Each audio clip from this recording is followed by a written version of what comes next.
Du coup, j'ai raté ma deuxième année et me voilà redoublante. Salut, c'est Elsaï et bienvenue sur mon deuxième épisode de papotage. Sur ma série papotage, en fait, je vais parler de ma vie privée, ou surtout ici de ma vie scolaire, car je trouve que il n'y a pas assez de personnes, enfin il n'y a pas assez de contenu sur des étudiants qui ont échoué, abandonné ou repris leurs études. Et je trouve que c'est important qu'il y ait au moins une personne qui en parle. Enfin je sais qu'il y en a d'autres qui en ont parlé, mais quand je regardais leurs vidéos, c'était pas assez profond. En tout cas, ça expliquait pas le pourquoi du comment de leur situation et quoi que ce soit. Est-ce qu'ils ont fait, et en tout cas ce qu'ils comptent faire dans le futur. Donc j'ai décidé de tout simplement faire ma petite vidéo dessus. Voilà, parce que je trouve que c'est important que, ouais, qu'au moins une personne en parle, quoi. Alors, commençons. Le 28 août, j'ai été convoquée dans notre campus en fait pour voir nos résultats. Et j'appréhendais car cette année a été très difficile pour moi. On a été prévenu en fait la première année, dès la première année, que la deuxième année sera la pire année de notre cursus. Et en fait, j'ai coulé de manière misérable. Genre, c'était lamentable ce que j'ai fait. Et sachez que, enfin, pour ceux qui ne savent pas un peu comment fonctionne le système à l'université, c'est en fait, normalement, grosso modo, parce que je sais, il y a des universités qui travaillent, des universités ou des écoles supérieures qui ne travaillent pas de cette façon. Mais en tout cas, dans mon école, c'est pour valider une année, il faut en tout cas pour passer à l'année suivante, passer en deuxième année ou passer en troisième année, il faut avoir obligatoirement plus de 48 ECTS. ECTS, pensez que comme si c'était des points en fait. Chaque matière euh, ou UE, unité d'enseignement, vaut des points. Genre par exemple, l'UE 5.1 qui correspond à l'anglais, ça vaut un ECTS, donc ça vaut un point. Et c'est comme ça. Partout, pour tous les UE, matières si vous préférez, mais UE, c'est comme ça qu'on les appelle en fait à l'université ou dans les écoles supérieures. Donc pour passer en deuxième année, il faut avoir plus de 40, au moins, minimum, 48 ECTS et plus. Si on a 48 ECTS, donc on passe en deuxième année, bien sûr avec des redoublements, pas des redoublements, avec des rattrapages, voilà, c'est qu'on appelle des dettes, voilà, tu passes avec des dettes, et enfin, tu as le droit de les refaire. Euh, Ce qu'il y a de assez particulier peut-être dans mon école, mais je sais qu'il y a d'autres universités qui ont exactement ce même système, c'est que tu peux être viré en fait. Non, tu peux pas être viré parce que je sais qu'il y a des universités, tu peux redoubler trois fois la même année en fait. Alors qu'il y a d'autres universités, tu peux pas, t'es viré. Dans mon école en tout cas, t'es viré. Tu peux redoubler que une fois l'année. Chaque année, tu peux redoubler qu'une seule fois. Une année, tu peux redoubler qu'une seule fois. Euh, Et du coup, ce que je voulais rajouter aussi, enfin, dans ce qui est particulier règle particulière dans mon campus, en tout cas, c'est que si tu as moins de 48 ECTS, tu redoubles automatiquement, bien sûr. Mais si tu as, par exemple, je crois que c'est moins de... entre 45 et 47... Non, je crois que c'est... Ouais, si tu as en dessous de 45 ECTS, tu passes en commission. Si tu as en dessous de 40 ECTS, tu es viré. Il y a aussi une autre règle qu'il faudra ajouter, c'est chaque examen que tu as, peu importe l'année, chaque UE, en tout cas, tu peux faire l'examen 4 fois. Si au bout de la quatrième fois, tu rates encore ton examen, tu passes en commission. Je vais expliquer ce que c'est tout à l'heure la commission. Euh, Il y a aussi quoi. Voilà. Et si, par exemple, tu es en deuxième année, ça c'est très important en fait, on n'est pas autorisé à partir en troisième année, à être en troisième année avec des rattrapages de première année. C'est juste impossible. Parce qu'en fait, si tu vas en troisième année avec des dettes de première année, ça veut dire que tu as raté 4 fois un même examen. Et tu passes en commission. Voilà, donc c'est la commission. Quand on passe en commission, tu dois prouver ta valeur devant un jury qui va délibérer si on te donne la chance ou non de redoubler ton année. S'il te donne pas la chance, en tout cas, t'es viré. C'est catégorique.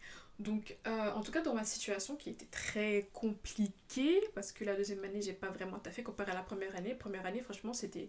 Je... La première année, j'avais seulement que 4 rattrapages. Donc, j'avais 4 rattrapages au premier semestre et j'avais 4 rattrapages en tout. 2 rattrapages au premier semestre et 2 rattrapages euh, au second semestre. En tout cas, moi, je suis bonne élève. Tout le monde le sait. Mais ça a été compliqué en deuxième année.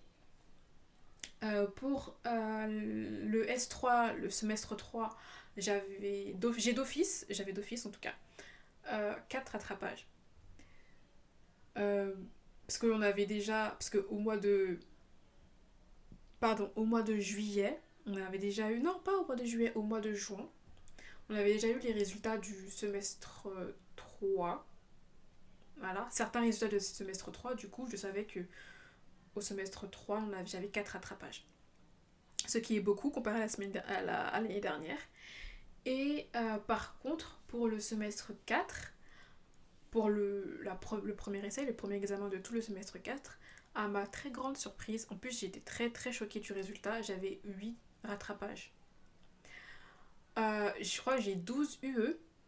J'ai 12 UE. Et en gros, tous les UE à examen écrit, je les ai tous ratés. Par contre, les examens euh, par contre, les UE avec examen oraux ou examen test, parce que moi je fais un genre performance, je sais pas comment expliquer ça, parce que moi c'est une formation assez particulière, assez particulière que je fais.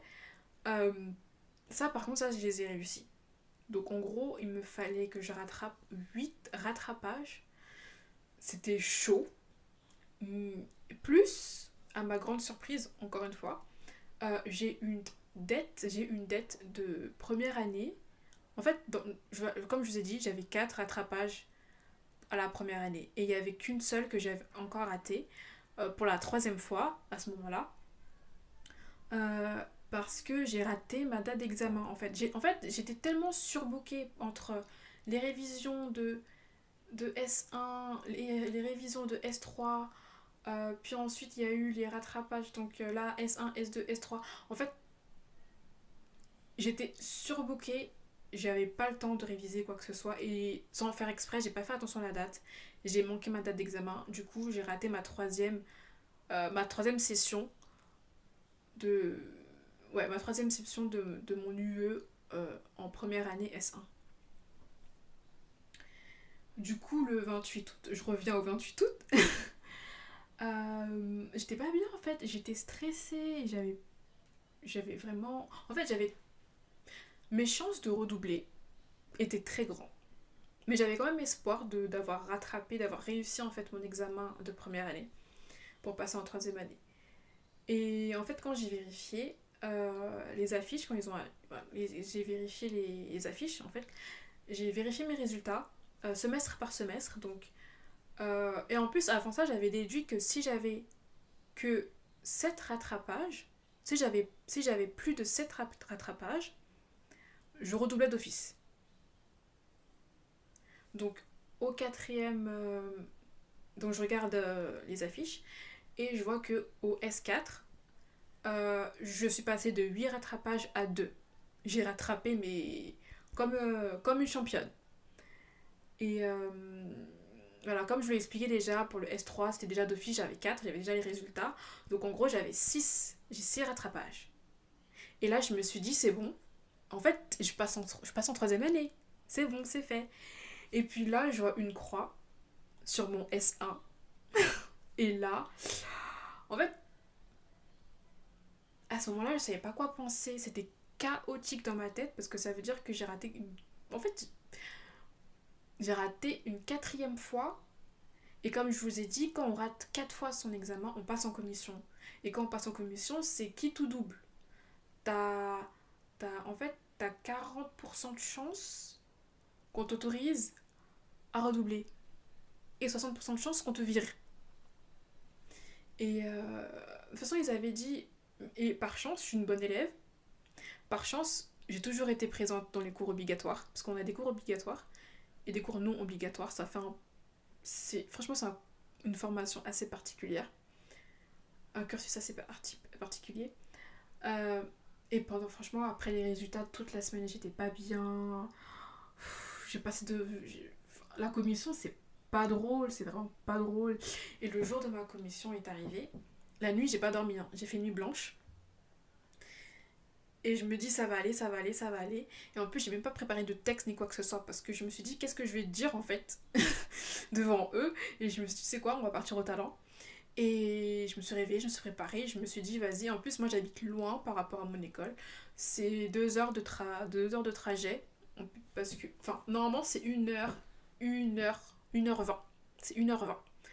Le problème, c'est que là où j'habite, il y a toujours des problèmes de transport. Surtout avec le RER B, là, Nord, là. Depuis que j'ai déménagé, c'est juste, en fait, pas possible. Et je suis obligée de sortir 1h30 en avance, 1h40 à l'avance, 2 heures à l'avance, juste pour arriver à l'heure. Et croyez-moi, quand tu commences à 8h30 et 6h30, t'es dehors, en fait, ça veut dire que tu te réveilles à 5h. Ça veut dire que tu te réveilles ou alors, ce que je faisais, je me réveillais à 6h, je prenais vraiment... C'était le marathon le matin, pour prendre le bus de 30. C'est pas 30, je sors de chez moi, c'est le bus de 30 pour arriver ensuite à mon campus à 8h30. C'était vraiment catastrophique. Enfin bref, et justement, en parlant de problèmes de transport, ce jour-là, j'ai eu un gros problème de transport. Mais quand je dis gros problème de transport, c'est vraiment un gros problème de transport. Donc je suis sortie de chez moi. Euh, En fait, on a tous eu la même convocation pour 9h. Mais je me suis dit, je vais venir à 8h30. Je vais venir pour 8h30. Donc à partir de 8h30, je me suis laissé 2 heures. 2 heures, ça veut dire quoi? 6h30. Donc ça veut dire que je dois prendre le bus de 6h30 ou le bus de 6h40 pour arriver tôt, tu vois. Vous voyez, genre 8h30. Je sors de chez moi. Il est 6h10. Il n'y a pas de bus. Je me dis, ok, d'accord, on va aller dans un autre arrêt de bus, c'est pas grave, on a le temps, voilà, il n'y a pas ce bus-là, on va dans notre arrêt de bus. Je vais dans mon autre arrêt de bus qui est à 10 minutes du premier arrêt de bus. En fait, le premier arrêt de bus est à 5 minutes de chez moi, l'autre arrêt de bus il est à 10 minutes, donc je marche à pied, je vais dans ce autre arrêt de bus pour prendre ce bus pour partir à la gare. Il passe pas. Et c'est là, il y a des gens, franchement, ils sont super sympas. Ils nous ont dit, en fait, il n'y a pas de bus aujourd'hui. Dans notre ville, il n'y a pas de bus. Je me suis dit, mais comment ça, il n'y a pas de bus? Oh, ils ont décidé de faire la grève. Ou il y a une... Je sais pas si c'était la grève, si c'était parce qu'ils étaient en sous-effectif de conducteurs de bus. Mais en tout cas, il n'y avait pas de bus dans ma ville. Ce qui veut dire qu'il fallait que je marche à pied jusqu'à ma gare. Et quand j'ai commencé à marcher à pied, en fait, j'ai attendu les bus. Du coup, il était 6h50, quelque chose comme ça. Heureusement, il faisait chaud à ce moment-là, parce que je peux pas m'imaginer attendre plus de 40 minutes, enfin plus de 30 minutes dans le froid à attendre des bus, machin. Du coup, j'ai marché jusqu'à ma gare. Jusqu'à ma gare, je suis arrivée à ma gare, il était 7h15, quelque chose comme ça. J'arrive à ma gare, il n'y a pas de train. Il n'y a pas de train. Trafic interrompu. Panne de je sais pas trop quoi. Franchement, RER côté nord, c'est une catastrophique. Avant, j'habitais, il y a moins de 1 an, en fait. Quand j'étais en première année, j'habitais RER côté sud. Je n'ai jamais eu, enfin, c'était très rare, vraiment très rare d'avoir ce genre de problème, en fait. Euh, mais là, côté nord, c'est juste pas possible.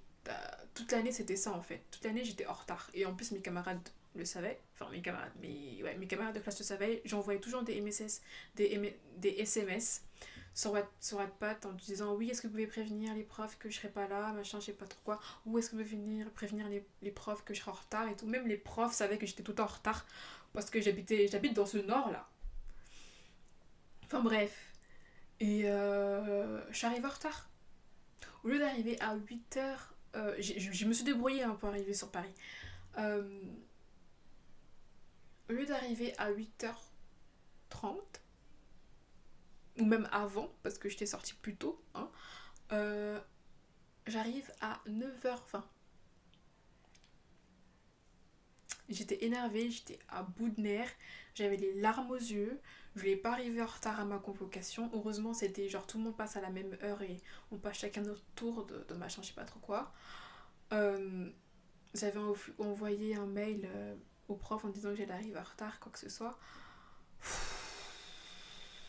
Heureusement, ils ont lu mon mail et tout ça et ils m'ont dit t'inquiète pas, arrive quand tu arrives. Et justement, quand je me suis présentée devant les jurys, le stress, en fait, quand je suis arrivée devant mes, mes collègues, on va dire ça, mes collègues, les autres étudiants, franchement, la pression avait redescendu. Mais une fois que j'étais dans la salle, la pression elle est remontée. J'ai passé mon entretien devant une vingtaine de personnes. Ils étaient tous en face de moi, ils m'encerclaient, toi t'es là, juste au milieu avec ta chaise et ta table. Et en fait, c'était quoi? C'était les deux délégués des trois promos, les délégués profs des trois promos, enfin des 3 années, genre première année, deuxième année, troisième année, la directrice de formation, les deux secrétaires, des gens que j'ai jamais vus, des profs d'université, des intervenants qui étaient là. Franchement, la totale. Et je suis pas prête de recommencer. Je suis pas prête de recommencer. C'était ok, j'ai préparé aucun texte. Tu sais ce que tu vas faire? Tu vas te présenter. Je me suis présentée. Je me suis dit pourquoi je suis dans cette formation. Je me suis dit pourquoi. Je leur ai dit pourquoi je me suis inscrite dans cette formation, comment je me suis inscrite dans cette formation. La chance incroyable d'être ici parce que moi je suis un cas assez particulier parce que on m'a accepté dans mon école une semaine, mais vraiment 7 jours avant la rentrée. Et je leur ai dit voilà, j'étais très contente d'être là, machin, je sais pas trop quoi. Et que voilà, en fait, avant, c'était beaucoup plus facile parce que j'habitais peut-être à 1h30, mais j'étais pas fatiguée comme j'étais fatiguée. Là, je dois sortir 2 heures plus tôt. Je me réveille, je peux ne pas avoir de transport. Au lieu d'arriver à 8h, j'arrive à 10h, j'arrive à 11h parce qu'il n'y a pas de transport. C'est juste chiant, c'est fatigant. Quand je rentre, je suis fatiguée, je dors, je peux même pas réviser. Donc, enfin, j'ai raconté plein de choses et je me suis dit que rien qu'aujourd'hui, j'ai expliqué ce que je venais bien de vous expliquer et ils m'ont dit ok, je sais pas trop quoi, mais qu'est-ce que tu pourrais faire pour améliorer ta situation? J'ai dit oui, bah je peux emménager chez ma grand-mère qui habite pas loin, machin, juste pour les études, puis après pour les stages, je rentre chez moi. Euh, Franchement, c'était pas donné, c'est quelque chose que je veux pas recommencer et non, je veux pas. Sur les 16 élèves qui étaient en commission, qui ont passé la commission, pour les 3 promos, seulement 6 ont été autorisés à redoubler avec moi. Seulement 6. Sur les 16, 6. Je trouve que je suis vraiment chanceuse et enfin, j'ai pris une grande décision. Et en fait, j'ai décidé de me mettre à 100% sur mes études et de copier les têtes de classe en fait. C'est ça, faut copier les têtes de classe, faut faire semblant. Enfin, faut pas faire semblant, il faut le faire. Et en fait, je me suis dit que s'il faut faire 2 à 3 heures de révision par jour sur les 5 jours de la semaine, parce qu'apparemment ils révisent pas le week-end, parce qu'ils profitent de la vie le week-end, euh, je vais tout essayer, je vais tout faire.